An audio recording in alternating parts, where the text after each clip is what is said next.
যাদের ছাদ বাগানে পিঁপড়ের উৎপাতে অতিষ্ঠ হয়ে উঠেছেন, এই ভিডিওটি আজকে আপনাদের জন্য। ভালো করে দেখুন, আমি ফুল আর ফলের চারিপাশ দিয়ে লাইন কেটে দিয়েছি। চকের মতো একটা জিনিস দিয়ে চারিপাশ দিয়ে লাইন কেটে দিয়েছি। এতে কি হয়েছে, পিঁপড়েরা যে লাইন বরাবর আসে সেটা তাদের ব্রেক করে দিয়েছি। এটা মার্কেটে অতি সহজেই পাওয়া যায়।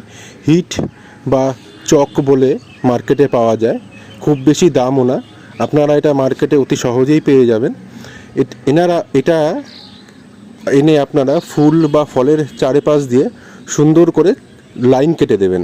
লাইন কেটে দিলে কি হবে, ওই পিঁপড়েরা ওর ভেতরে আসতে পারবে না এবং এর একটা তীক্ষ্ণ গন্ধ আছে, সেই তীক্ষ্ণ গন্ধতে পিঁপড়েরা ওখান থেকে চলে যাবে। আর যতদিন না বৃষ্টি হচ্ছে ততদিন কিন্তু এই চকটি কাজ করে যাবে। বৃষ্টিতে জলে ধুয়ে গেলে আবার আপনাদের পুনরায় সেটিকে দিতে হবে।